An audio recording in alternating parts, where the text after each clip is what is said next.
नमस्कार, मैं हूं पंकज कुमार और आज राजशास्त्र में बात करेंगे कि ममता बनर्जी बीजेपी की सियासी पिच पर खेलने को मजबूर क्यों हैं और अपने ही बयानों से 360 डिग्री टर्न क्यों ले रही हैं। जी हां, ये दोनों बेहद इंपॉर्टेंट है।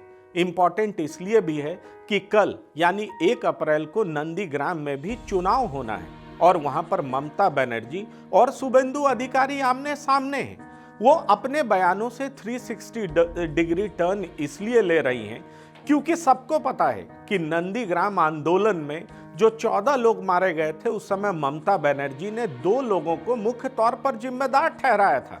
एक सीपीएम नेता बुद्धदेव भट्टाचार्य जो कि उस समय के वहां के मुख्यमंत्री थे और दूसरे नंदीग्राम के ही नेता लक्ष्मण सेठ। जी हां, इन दोनों को उन्होंने जिम्मेदार ठहराया था। लेकिन अब ममता बनर्जी ठीक 15 साल बाद अधिकारी परिवार यानी शिशिर अधिकारी और उनके सुपुत्र शुभेंदु अधिकारी जो कि ममता बनर्जी के खिलाफ चुनावी मैदान में हैं, उन्हें पूरे तरीके से जिम्मेदार ठहरा रही हैं। जाहिर तौर पर 15 साल बाद ममता बनर्जी के मुखारबिंद से इस तरह के बयान आने पर लोग हैरत में हैं कि आखिरकार ममता बनर्जी 15 सालों तक चुप कैसे रहीं।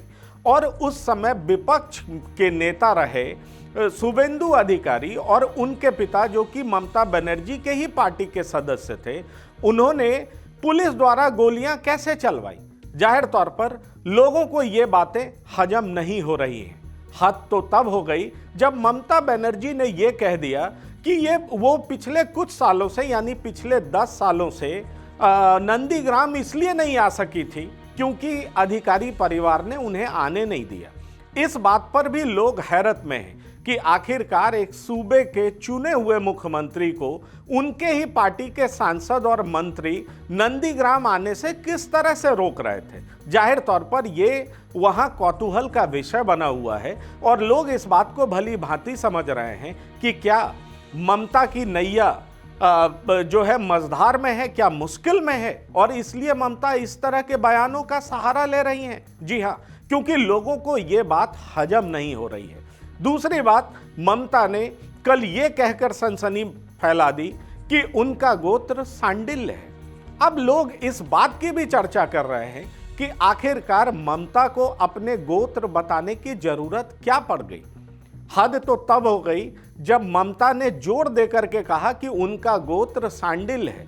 पहले ममता चंडी पाठ करा रही थी, अब सांडिल गोत्र के सहारे जनता को रिझाने की कोशिश कर रही हैं। बीजेपी के फायर ब्रांड नेता गिरिराज सिंह ने इस पर तंज कसते हुए कहा कि जो ममता रोहिंग्या को बसाने, दुर्गा और काली की पूजा पर रोक लगवाने पर आमदा थी, वो आज वोट के लिए अपना गोत्र का सहारा ले रही हैं। जाहिर तौर पर सांडिल गिरिराज सिंह ने यह कहा, दरअसल लोग ये बताते हैं कि ममता को ऐसा लग रहा था कि मुस्लिम का एक मुश्त वोट नंदीग्राम में उन्हें मिलने वाला है और साथ ही साथ हिंदुओं के वोट में वो सेंधमारी करने में कामयाब हो जाएंगी। लेकिन अब ममता को लग रहा है कि वहां पर उनकी लड़ाई बेहद कांटे की बन चुकी है और यही वजह है कि पिछले 2 दिनों से ममता लगातार वहीं पर रुकी हुई हैं और ममता कहीं दूसरी जगह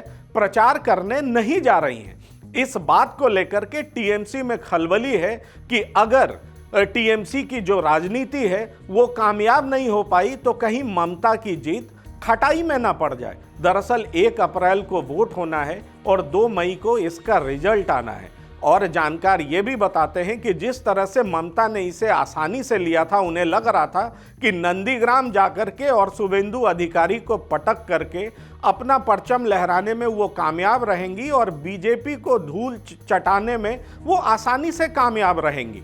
ऐसा वहां पर जान नहीं पड़ता है। इसलिए ममता बनर्जी को खुले तौर पर यह बताना पड़ रहा है कि वो एक ब्राह्मण है और साथ ही साथ हिंदू भी हैं, ताकि उन पर जो प्रो मुस्लिम का तमगा लगा है और एंटी हिंदू का भी तमगा लगाने में जो बीजेपी कामयाब रही है वो असरदार होता दिखाई पड़ रहा है। और इन तमगों को हटाने के लिए ममता लगातार प्रयासरत हैं। इसलिए पहले वो चंडी पाठ करती हैं और उसके बाद वो अपने गोत्र के सहारे ये बताने की कोशिश कर रही हैं कि ममता बनर्जी भी हिंदू हैं, ताकि जो छिटका हुआ हिंदू वोट है वो उनको मिल सके और उसमें वो कामयाब हो सकें।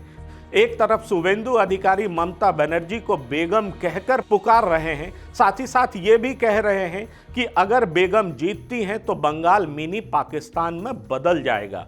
ये साफ दिखाई पड़ता है कि बीजेपी की पूरी स्ट्रैटेजी ममता बनर्जी को प्रो मुस्लिम और एंटी हिंदू दिखाने का है, जिसमें बीजेपी कामयाब होती नजर आ रही है। ममता के सामने ये मुश्किल भी है कि जिस तरह से पीरजादा सिद्दीकी सरीखे नेता उन पर लगातार ये आरोप लगा रहे हैं कि किस तरह ममता पिछले 10 सालों से मुसलमान और दलित को ठगती आई हैं, तो जाहिर तौर पर जिस वोट बैंक को, जिस मुस्लिम मतदाताओं को ममता अपना पूरे तरीके से अपना वोट बैंक मान रही थी, उसमें भी उन्हें लग रहा है कि पीरजादा सिद्दीकी सरीखे नेता सेंधमारी कर सकते हैं। फिलहाल लड़ाई दिलचस्प है। अब यह देखना दिलचस्प होगा कि नंदीग्राम में ऊंट किस करवट बैठता है, लेकिन यह साफ दिखाई पड़ रहा है कि ममता को बीजेपी की सियासी पिच पर उतरना पड़ रहा है और बीजेपी को हराने के लिए तमाम हथकंडे अपनाने पड़ रहे हैं। धन्यवाद।